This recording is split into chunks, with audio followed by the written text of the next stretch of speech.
postillonner dessus. Yo, c'est Halbach 1 sur 2. Ça dit quoi, frelon? Moi, je suis complètement explosé. Bon alors aujourd'hui on va faire une prod pour Maes. Donc ça va être une prod de rap français mélancolique classique, parce que c'est vraiment le style qui représente le plus le rap français pour moi sur les dernières années. Tous les drums que je vais utiliser pour cette prod viennent de notre drum kit Brocoli, qui est juste tout simplement incroyable. C'est probablement je pense le meilleur drum kit de l'histoire. Allez, peut-être le deuxième meilleur. On est prêt, on peut y aller. Déjà, je vais commencer par mettre à environ 130 BPM à peu près. Je vais partir sur 128. Et première chose qu'on va rajouter, ça va être une guitare, parce que Maes il aime bien les guitares.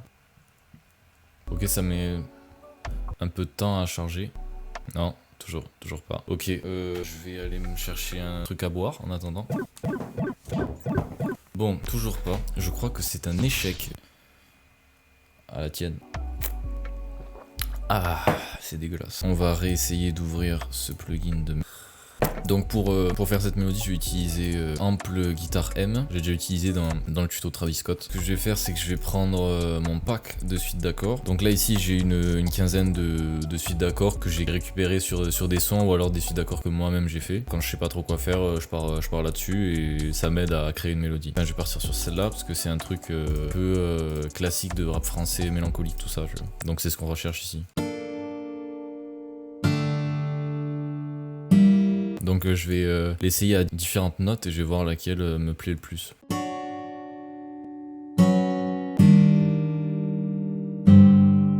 Ça me va, je vais partir là-dessus. Donc maintenant, qu'est-ce que je vais faire? Je vais faire Alt A. Alors qu'est-ce que ça fait Alt A? Ça te crée un arpège. Donc là, ça me donne ça.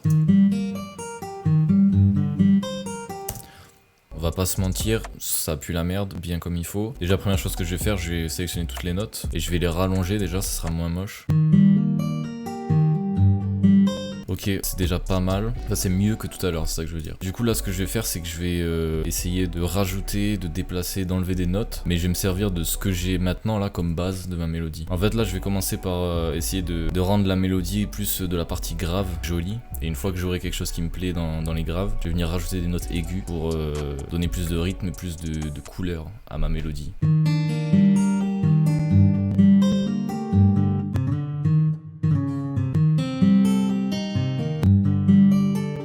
Ok, les notes que j'ai en bas me vont. Maintenant, je vais venir rajouter des notes aiguës.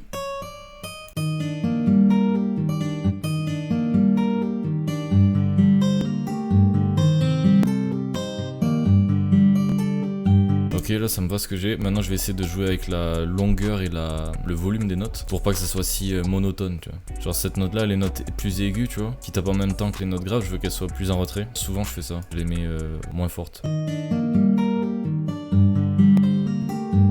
Ok, on est pas mal. Maintenant ce que je vais faire, c'est que je vais faire un Alt S. Ce que ça fait, c'est que ça vient genre par exemple si t'as deux notes qui se jouent en même temps, ça les décale un peu, ça change leur volume, ça donne quelque chose d'humain à ta mélodie. Et sur une mélodie de guitare, moi je veux que ce soit quelque chose d'assez authentique, donc je veux avoir ce côté humain.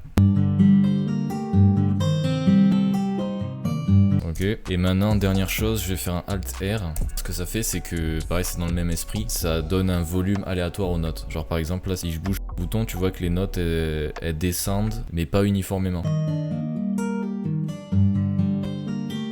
On a notre première partie de la mélodie. Je vais faire CTRL clic gauche pour sélectionner ça, puis CTRL B pour le dupliquer. Et sur la deuxième partie, on va bouger 2-3 notes pour que ça donne un peu de variation, tu vois. Parce que si tu la répètes deux fois, c'est un peu chiant à force à écouter. Genre ça. Donc là, il faudrait que celle-là, elle redescende. Là, ça donne une résolution de la mélodie.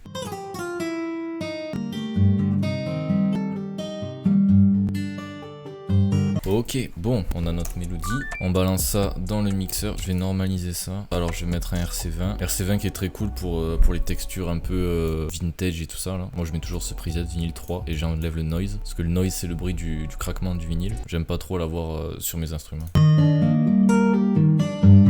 Maintenant je vais mettre un EQ pour couper les basses fréquences. Il faut toujours couper les basses fréquences sur tes mélodies parce que sinon les basses fréquences de tes mélodies se mélangent avec les basses fréquences de tes basses et du coup ça crée un mélange très moche, ça fait un bordel dans les fréquences, c'est vraiment pas beau à entendre. Pour ça tu vas balancer un EQ, tu fais clic droit là-dessus, tu prends ce preset et tu montes jusqu'à ce que tu n'entendes plus de basse dans ta mélodie. Là on est pas mal. Donc j'ai ma mélo principale. Maintenant je vais rajouter je pense une deuxième guitare. Bah voilà, bah la première c'est ce que j'avais en tête. Je vais tester de le baisser. Et je pense que je vais le laisser comme ça là.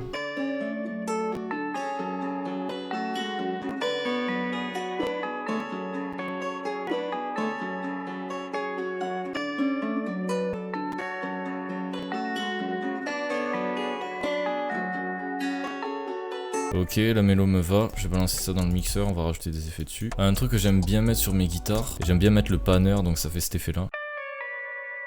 Tu sais, ça fait une sorte de... Ouais voilà, c'est un peu du trémolo, tu vois. En quelque sorte, je sais pas qu'est-ce que c'est le vrai terme technique. Donc ensuite un RC20, comme d'habitude. Je vais baisser le wobble, donc ça c'est un peu une sorte de détune. Tu l'entends, il y a déjà pas mal de détune sur le preset de base. Donc je vais le baisser un peu. Maintenant je vais mettre un halftime, sauf que je vais le mettre que genre à moitié à peu près.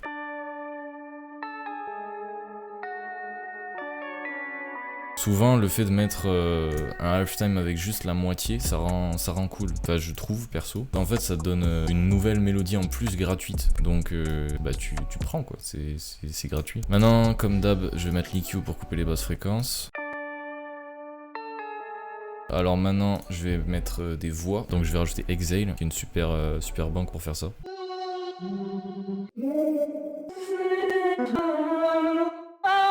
Ok, ça j'aime bien. Alors on va essayer de trouver une pattern de voix qui est cool.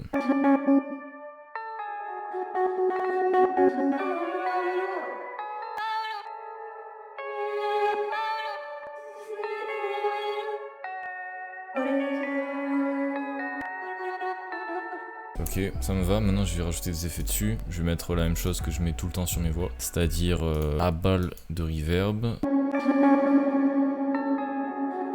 Maintenant du délai. En ping-pong, prends bien soin de cocher le ping-pong ici et de bouger ce bouton là. Parce que ça permet de jouer plus sur le panning. Donc en fait que le délai parte à droite et à gauche dans le casque. Et ensuite je vais mettre un EQ téléphone. Donc quelque chose dans ce style là. Je veux juste rajouter un dernier élément, parce qu'on est pas mal je trouve au niveau mélodie. Je pense que ça va être...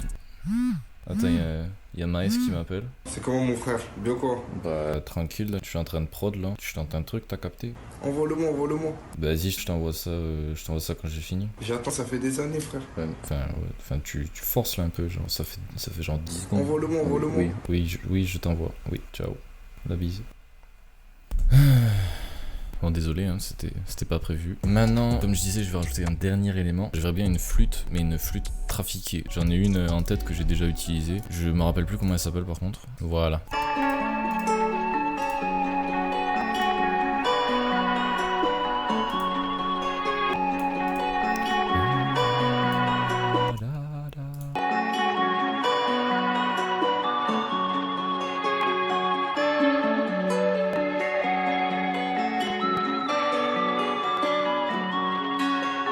Ok, on est bon. J'ai pas envie de rajouter des effets dessus. Et normalement, je devrais pas avoir à couper les basses fréquences parce que l'instrument est assez aigu de base. On va du coup pouvoir passer au drum. Et donc, je vais maintenant piocher dans le Broccoli Drum Kit, qui, je vous l'ai déjà dit, est le meilleur drum kit du monde. Je pense que tout le monde est d'accord. Je vais commencer par mettre une clap.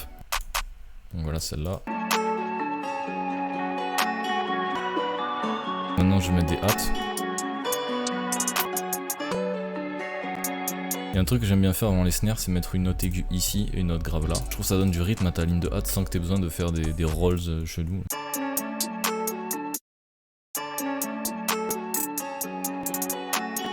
N'hésite pas aussi à jouer avec la hauteur des notes, leur pitch. Ça va être quelque chose d'intéressant avec ta ligne de hâte.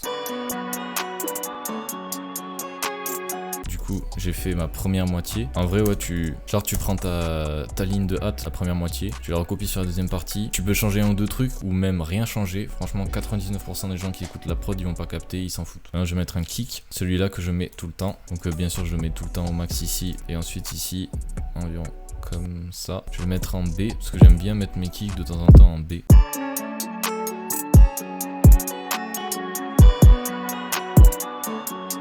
Et là, deuxième partie, pareil, je recopie. Et je vais juste changer un petit truc. Bon, je vais faire ça là. Voilà, on a notre kick. Ensuite, les open hat. Écoute les sons de trap et tout. Ils sont quasiment toujours soit là, des fois là. Ou là. Après tu peux les mettre à d'autres endroits aussi, ou sur la snare par exemple. Mais tu les mets ici, tu peux pas te tromper quoi. Après libre à toi de laisser parler ta créativité et de faire des choses qui sortent de l'ordinaire tu vois. Mais là ça marche très bien quoi, c'est ça que je veux dire. Alors bon, la caméra a coupé, j'avais pas remarqué. Ça m'a viré tous les kicks et les open hats. Donc maintenant je vais passer aux perks. Je vais mettre le truc que t'entends tout le temps là, ça, t'as capté. On est là, je copie ça sur la deuxième moitié aussi. Maintenant je vais rajouter une deuxième perk. Ça c'est bien. Là je vais la mettre aux endroits classiques où tu mets les perks, genre là.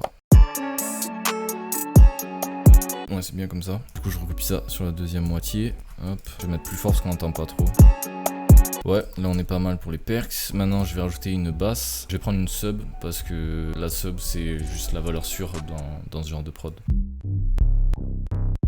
Voilà, celle-là. La basse ici, vu que c'est une sub, moi là je vais vouloir augmenter ce petit bouton un tout petit peu. Ça fait que je peux arrêter la note. Genre dès que je relâche la touche, la note s'arrête. Ensuite, je vais aller mettre un RC20 avec le bass talk. Toujours sur les basses, je mets ça.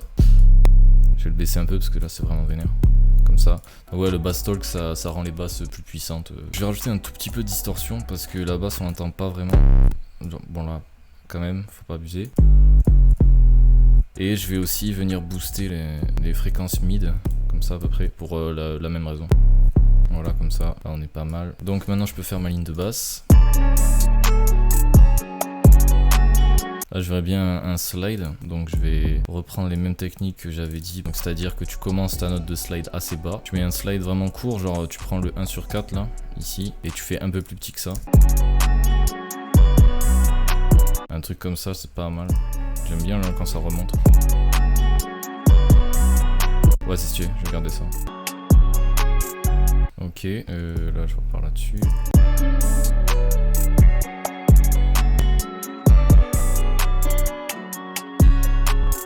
Je pense que j'ai ma ligne de basse là, c'est bon. Et là je vais rajouter une rise pour que ça vienne varier un peu. J'aime bien avoir, déjà dans les ponts, tu vois, tu vas souvent avoir une rise avec les instruments. Et dans les refrains, j'aime bien commencer le refrain avec une 808 et le finir avec une rise. Donc la première partie avec la 808 et la deuxième avec la rise. Je trouve que c'est bien pour faire évoluer le refrain. Voilà, donc c'est celle-là. Pareil, là je vais revenir mettre le crossfade. Et vu que c'est une basse aussi, bah, je vais venir mettre le bass talk dessus. Je pense que je vais laisser à 50 comme l'autre. Ah ouais non aussi, autre chose que j'ai pas précisé, tu vas là-dedans dans les paramètres de ta rise, moi je veux qu'elle slide en fait entre chaque note. Donc tu viens ici dans polyphonie, tu check mono et le slide là tu le montes genre un peu au-dessus de la moitié. Et c'est cool pour les rises, c'est plus pratique. Pour la pattern de rise, je vais vraiment rester simple, je vais juste pratiquement faire que suivre les accords.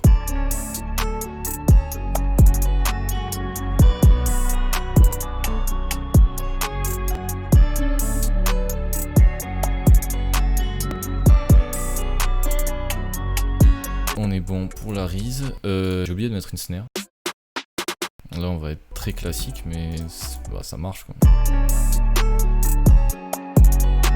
Ok donc là on a fini notre loop. J'ai envie de rajouter un peu des FX. Sauf que ce que j'ai en tête en fait ça vient du chariot. Donc j'ai menti. Je vais en fait piocher dans le chariot aussi, qui est notre autre drum kit. Qui lui pour le coup est genre juste ouais, le 3e ou 4e meilleur drum kit de l'histoire. Ça va mais il est quand même derrière le brocoli tu vois. Alors ça tu vois.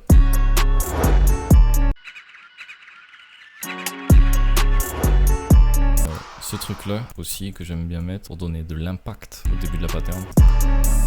Ok, et juste un petit crash. Ça.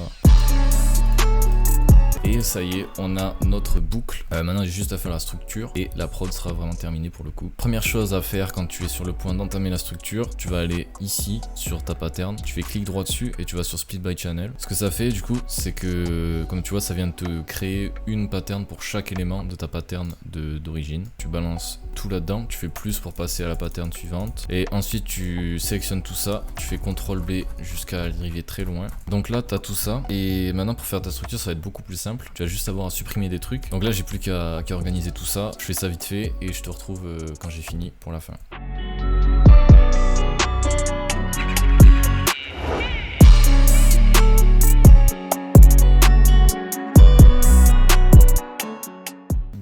terminé. Si jamais tu te demandes qu'est-ce qu'on met sur notre master, c'est juste ça, le Terax, qui est ce truc là. Ça c'est comme un soft clipper, comme le Fruity soft clipper, mais en mieux. C'est-à-dire qu'en fait ça rend ton combo de basse et de kick plus propre, et ça donne, je trouve, plus d'énergie et de puissance à ta prod. Si tu peux pas te l'acheter, le Fruity soft clipper là c'est largement suffisant en vrai. On a utilisé ça pendant très longtemps et ça faisait largement l'affaire. Voilà, donc ça va être la fin de cette vidéo. Merci à vous d'avoir suivi le tuto, j'espère que ça vous a plu. La prod est terminée, j'enverrai ça à Maes tout à l'heure. Si jamais il pose dessus, je vous ferai écouter ça. En tout cas, merci encore une fois pour les retours sur les dernières vidéos. On s'attendait vraiment pas à ce qu'il y ait autant de monde qui se mette à suivre la chaîne. Ça nous fait super plaisir vraiment. Du coup, vous inquiétez pas, les tutos vont continuer de pleuvoir. Si t'as trouvé la prod lourde ou si t'as appris quelques trucs, n'hésite pas à lâcher un like, ça serait carré. Et si vous avez des idées de vidéos à venir, des choses que vous voudriez voir, n'hésitez pas à nous balancer ça dans les commentaires, à balancer vos suggestions. Bref, je vous laisse du coup avec la prod.